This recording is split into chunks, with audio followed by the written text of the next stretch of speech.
Hey everyone, this is going to be a hand video.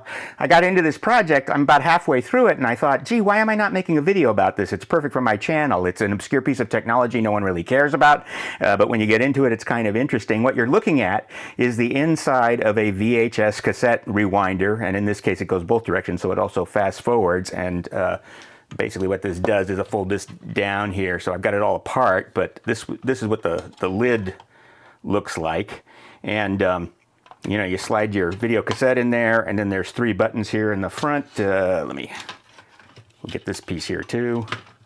There, that's kind of what it looked like before I ripped it apart. So you got stop, eject, which one's rewind, fast forward, and then there's the little counter wheels that go in there. And to open this up, you take 3 screws off the bottom, and then you put a plastic thing in the back here to push some plastic tabs and on these sides, and then this comes off, and then once those 3 screws are out, the 2 halves of the case separate, and then the cassette tray slowly opens up by being pushed by these springs here. Anyway, so I'm doing some, as I say, this was sold by Radio Shack in like the 90s because it's got the goofy later Radio Shack logo. I never owned one back in the 90s. I just always used my deck. But now I'm doing videotape transfers to digital for friends. I have a Canopus AD VC110, so we do kind of DV transfers over FireWire into my Mac Studio. And so the JVC 9600U I have is a wonderful videotape machine because it's got a digital frame buffer in it. And then the Canopus also has a line frame buffer, so with the 2 of those I get a very rock steady image. But the point is I didn't want to burden the VCR with doing the fast forward and rewind, so I said, well, I'll just get one of these cheap old Radio Shacks. And if you look on eBay, you can see these 4401s you can get them shipped to your house for like $20. And everyone says, oh, they work, but my experience is, I'm not sure how they're supposed to work, but I have an idea now.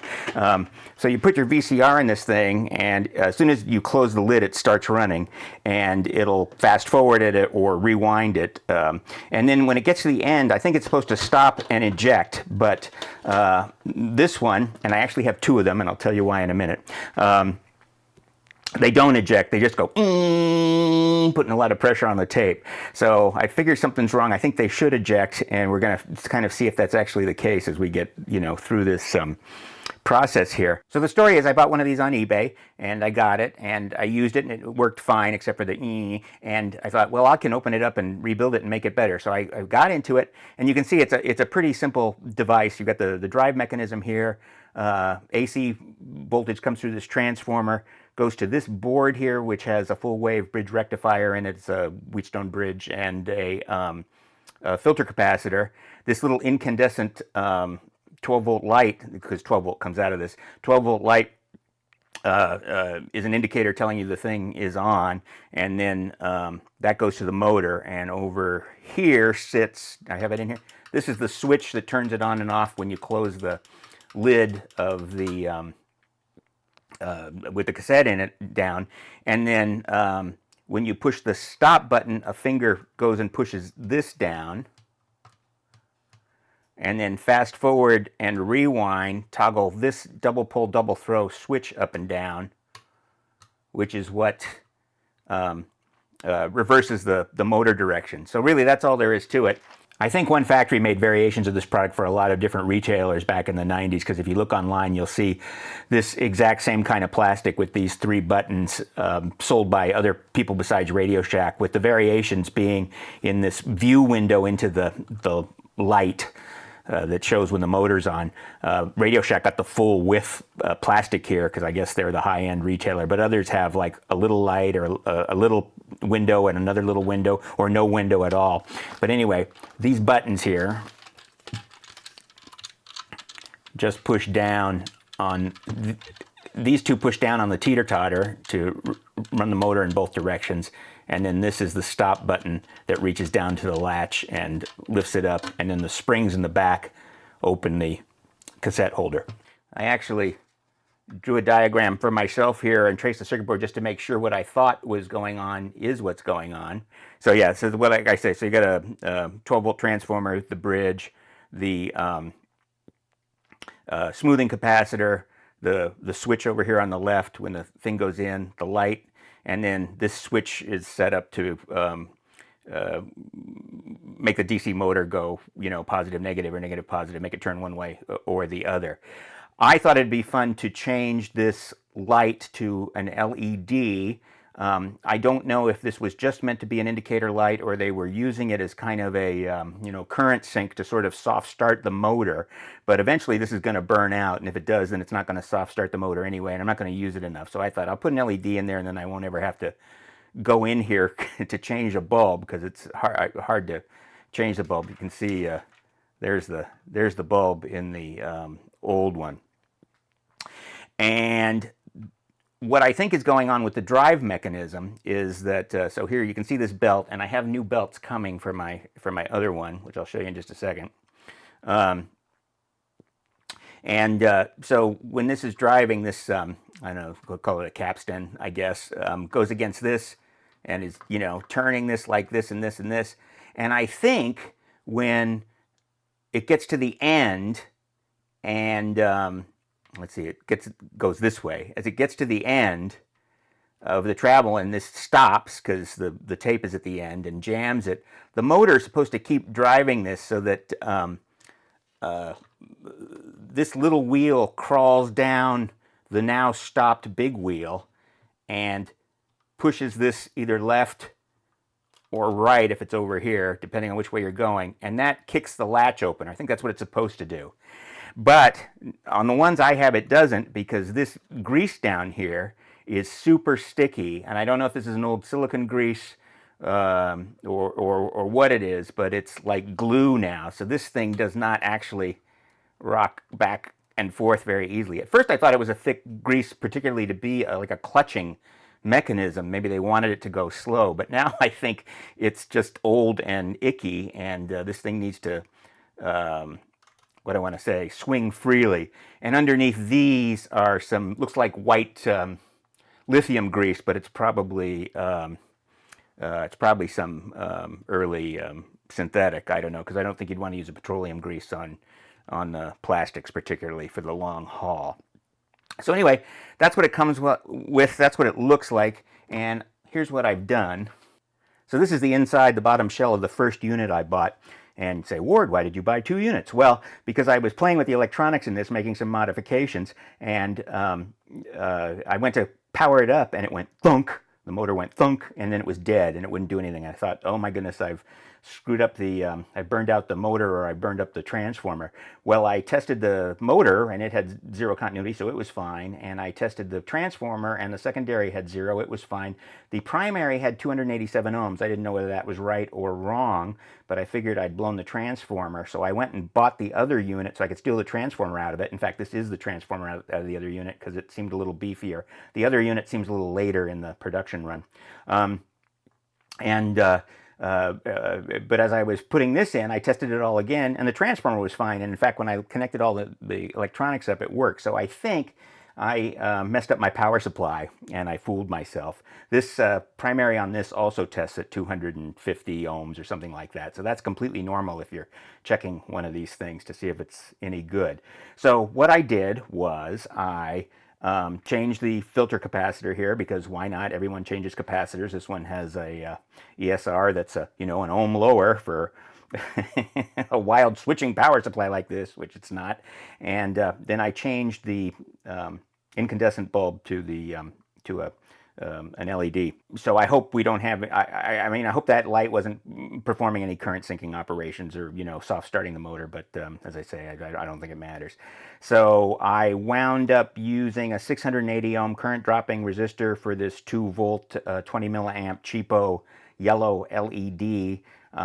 When I did the math, it told me to use 500 here, and then empirically I did some measuring, and the 680 comes out perfect. It puts exactly 2 volts and exactly 20 milliamps through this thing, and then I just hot glued it into place there. So hopefully we'll never have to go in here and change a light bulb. So this is all working and ready to go and ready to have the gear train put in. And I took this and I cleaned it off, ran it through the dishwasher, and now all this gummy lubricant is gone. So we're ready to kind of reassemble this and see if we can get the automatic opening and closing to work here. And I also have gone ahead and ordered some new belts. Those should be arriving shortly, and we'll put all that together. Even the belts in this one were particularly crappy. The belts in the other one weren't as bad, but still had little, you know, dents in them where they'd been sitting for years and years. So let's put this thing together and see if we can make it go. Tell you what, I'll connect power up to this right now and just kind of show you what we've got going here already. This is on the isolation transformer now, and it's plugged in, and I just twisted the wires to get to the top. So if you put the cassette in, it pushes down on this, and there you go. And can you see my light?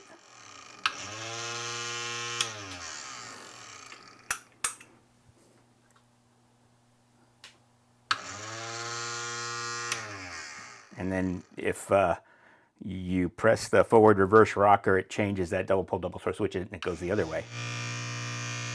Which at this point just means it makes a different sound. So anyway, let's assemble this thing. Man, I hate drive belts because they're hard to measure and they're hard to order. This is the main drive belt that comes off the motor and does the actual rewinding, and you see it's got a little dent in it where it's been parked for years, and the rubber's starting to get a little stiff on it. But so I measure this. One thing we can say for sure is that it's a 2mm square belt. The question is, how long is it? And to do that, you fold it in half and take the folded side to maybe take two. I use chopsticks or pencils to kind of stretch it out and figure out what this measurement should be. And something like 120mm to 125mm when I did that. So then you go to order it. And if one of you out there has a good source, particularly domestically, to order drive belts, I'd be interested to hear it, because, you know, usually you wind up getting the pack of 1,000 from Amazon, which is one of these in here is what I'm going to use to replace the this little original drive belt that drives the tape, the numeric counter. So hopefully we'll find something in here for that. But this is kind of a specialty thing. The collections of belts on Amazon didn't have anything approaching this size, so I had to get this from China. And so what I got is a 125mm, and you can see that's, you know, kind of about the right size.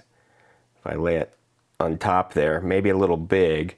And the next size down I could get was 119, and that's what this is. And this is a little small, but I think, you know, belts tend to stretch it over time, and I'd rather have it tighter than looser. So I'm going to try to make the 119 2mm square drive belt work.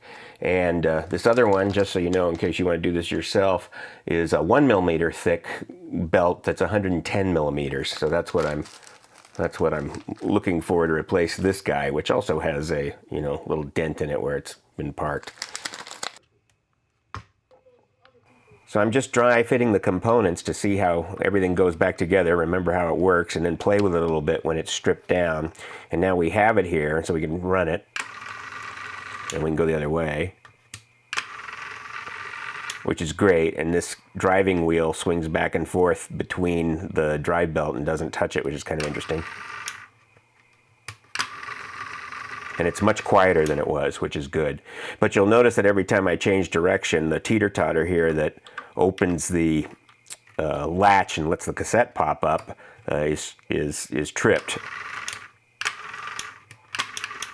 So we have to revisit the purpose of quote-unquote lubrication under this. What it really was damping grease, which is used in like tripods and cameras to give them that smooth feeling. And where it's used really in this one is in the hinges to make the cassette tray pop up, rise up slowly. So if you take the hinges in the back apart, you'll notice there's a sticky, gooey grease between them. And that's real damping grease. I'm going to redo it with this Nigol 767A, got on Amazon. You can kind of see it's nasty, sticky stuff here.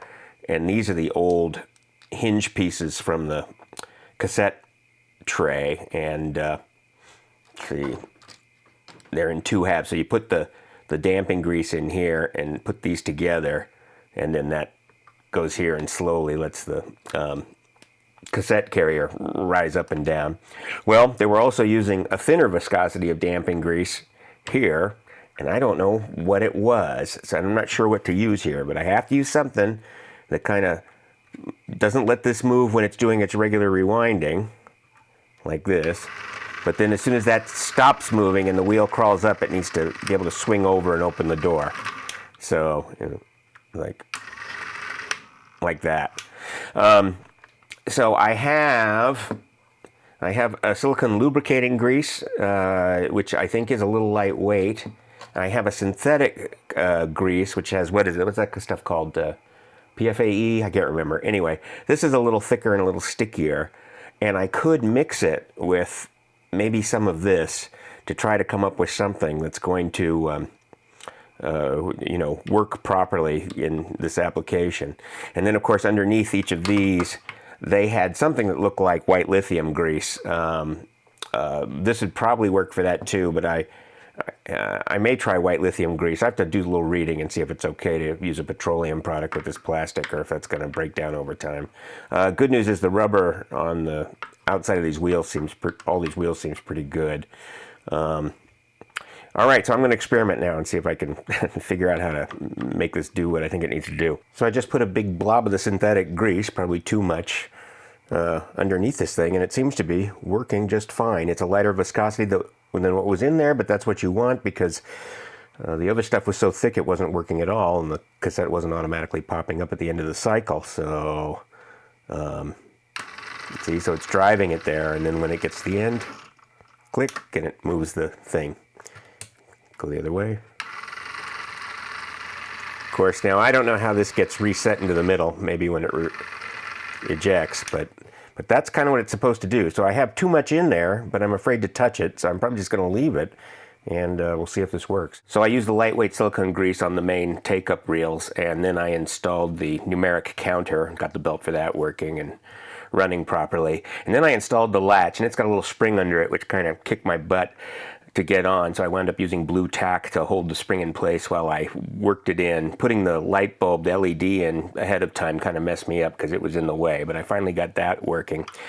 But now this latch is a game changer. It has, this end is kind of like a fork like this, and to move it takes some real pressure, more than this is capable of providing, unfortunately.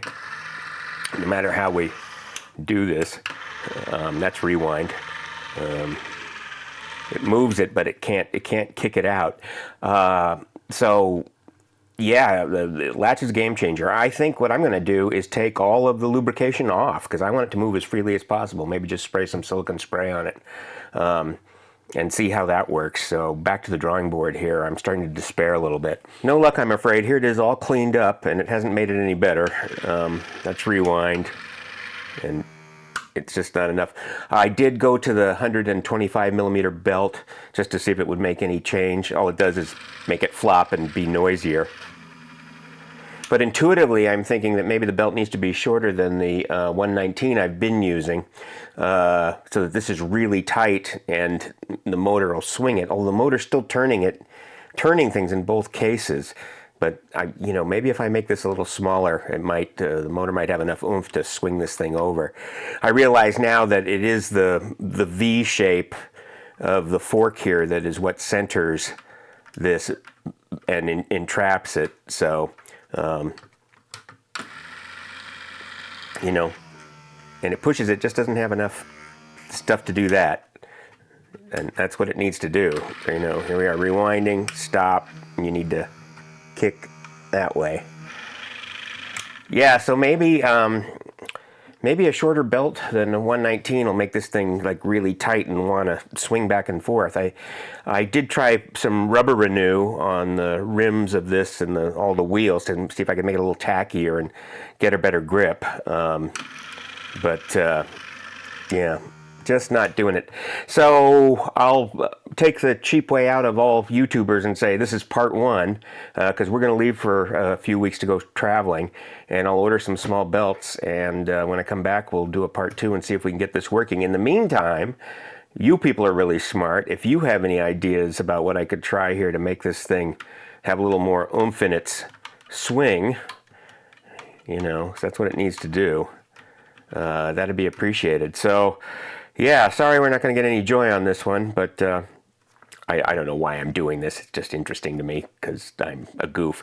Anyway, thanks for watching. Like, subscribe, and we'll see you on the next one.